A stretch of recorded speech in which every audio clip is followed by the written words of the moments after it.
ഇപ്പോഴത്തെ മത്സരാർത്ഥികളിൽ ആജന്മ ശത്രുക്കളായിട്ടുള്ള മത്സരാർത്ഥികൾ ആരൊക്കെയെന്ന് നമുക്ക് നോക്കാം. കൂടുതൽ ചാനലിലേക്ക് ഷെയർ ചെയ്യുക, സബ്സ്ക്രൈബ് ചെയ്യാൻ പറഞ്ഞ വേറൊന്നല്ല, ഞാൻ ഇടുന്ന പുതിയ ബിഗ് ബോസ് അപ്ഡേറ്റുകൾ നിങ്ങൾക്ക് പെട്ടെന്ന് കിട്ടാൻ വേണ്ടിയാണ്. ഇതിൽ ഒന്നാമത് പറയുന്നത് അക്ബറും ഷാനവാസും തമ്മിലാണ്. ഇവർ തമ്മിൽ ആജന്മ ശത്രുക്കളാണ്. പലപ്പോഴായിട്ട് ഇവർ തമ്മിൽ ബിഗ് ബോസിൻ്റെ അകത്ത് നല്ല ഫൈറ്റ് ഉണ്ടായിട്ടുണ്ട്. ഇപ്പോഴും ഷാനവാസ് ആണേലും അക്ബർ ആണേലും ആജന്മ ശത്രുക്കളായി കാണുന്ന രണ്ടുപേരാണ്. ഈ പുറത്തിറങ്ങിയാൽ ഇവരെങ്ങനെയാണെന്ന് എനിക്ക് അറിഞ്ഞുകൂടാ, പക്ഷെ ബിഗ് ബോസിനകത്ത് ആജന്മ ശത്രുക്കൾ ഇവരാണ്. ഇപ്പോഴും അവരുടെ ആ ഒരു ആറ്റിറ്റ്യൂഡിൽ ഒരു മാറ്റവും ഇല്ല. അത് ബിഗ് ബോസിന് പുറത്തു പോകാൻ സാധ്യതയുള്ള മത്സരാർത്ഥികൾ ആരൊക്കെയെന്ന് ചോദിച്ചാൽ ഷാനവാസ് ആണേലും അക്ബർ ആണേലും പറയുന്നത് ഇവരുടെ രണ്ടുപേരും അങ്ങോട്ടുള്ള പേരുകളാണ്. ഇവർ തമ്മിൽ വന്ന സമയത്ത് തൊട്ട് ഷാനവാസിന് അക്ബർ ഒരുപാട് ടോർച്ചർ ചെയ്തിട്ടുണ്ട്. ഈ അപ്പാനി ഗ്രൂപ്പിൽ ഇതിൻ്റെ ഭാഗമായിരുന്നല്ലോ നമ്മുടെ അക്ബർ. ഈ അക്ബർ ഒരുപാട് ദ്രോഹിച്ചിട്ടുണ്ട്. അതെല്ലാം ഷാനവാസിന് മറക്കാൻ പറ്റത്തില്ല. ഷാനവാസ് നല്ല മുറിവേറ്റിട്ടുണ്ട്. അതുകൊണ്ട് തന്നെ അക്ബറെ കണ്ണി കണ്ടെടുത്ത് കണ്ടുകൂടാ ഷാനവാസ്. നേരെ തിരിച്ചു അങ്ങനെ തന്നെ. അപ്പം ബിഗ് ബോസിലെ ആജന്മ ശത്രുക്കളിൽ ഇവർ രണ്ടുപേരുമുണ്ട്. പിന്നെയുള്ള ആജന്മ ശത്രുക്കൾ ആരൊക്കെയെന്ന് ചോദിച്ചാൽ വേദലക്ഷ്മി, ലക്ഷ്മി ആദില എന്ന് പറയും. വന്ന സമയത്ത് നിങ്ങളെ വീട്ടിൽ കയറ്റാൻ കൊള്ളില്ല എന്നൊരു കാച്ച് നമ്മുടെ ലക്ഷ്മി പറയുകയും അത് ഒരുപാട് വിവാദങ്ങൾ സൃഷ്ടിക്കുകയും ചെയ്തിട്ടുണ്ട്. എന്നിരുന്നാലും ഇവർ തമ്മിൽ അങ്ങോട്ടും ഇങ്ങോട്ടും മിണ്ടുമെങ്കിലും ഈ ലക്ഷ്മിയും ആദിലൻ നൂറയായിട്ടത്ര രസത്തിലല്ല. ഇവരും ബിഗ് ബോസിലെ ആജന്മ ശത്രുക്കൾ തന്നെയാണ്.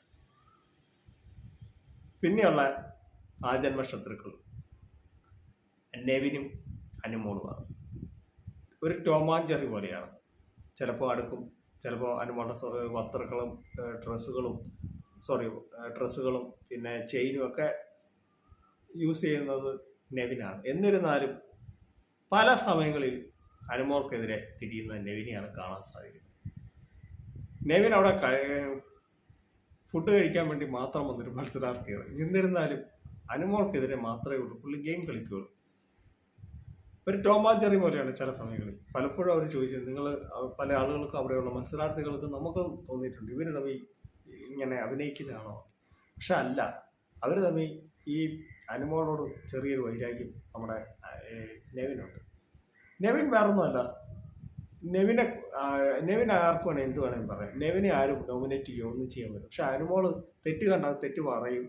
നെവിൻ നോമിനേറ്റ് ഈ ഒരു വൈരാഗ്യം അനുമോളോട് നല്ല രീതിയിൽ നെവിനുണ്ട്.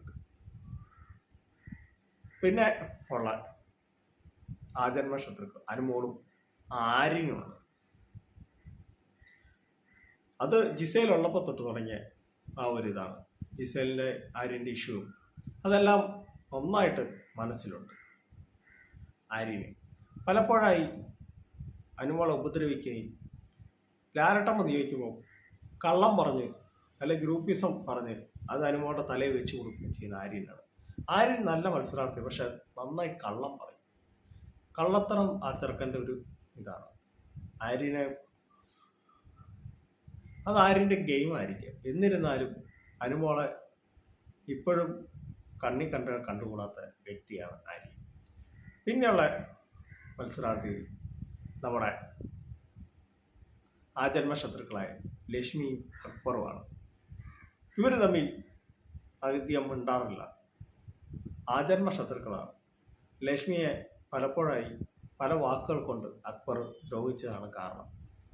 അക്ബർക്ക് അങ്ങോട്ടില്ല, പക്ഷെ ലക്ഷ്മി പല കാര്യങ്ങളും അക്ബറുടെ പേര് പറയുന്നുണ്ട്. ഇവർ തമ്മിൽ ആജന്മ ശത്രുക്കൾ തന്നെയാണ്. ഇവർ തമ്മിൽ ഒരു ബോണ്ടോ ഒന്നും ഇല്ല. ഇവർ തമ്മിൽ നല്ല ശത്രുക്കൾ തന്നെയാണ്. അപ്പോൾ എൻ്റെ കൊച്ചു വീഡിയോ ഇവിടെ അവസാനിക്കുകയാണ്. നിങ്ങൾക്ക് ഇഷ്ടമായെങ്കിൽ വീഡിയോ ലൈക്ക് ചെയ്യുക, ഷെയർ ചെയ്യുക, ചാനൽ സബ്സ്ക്രൈബ് ചെയ്യുക. Thank you. ബൈ.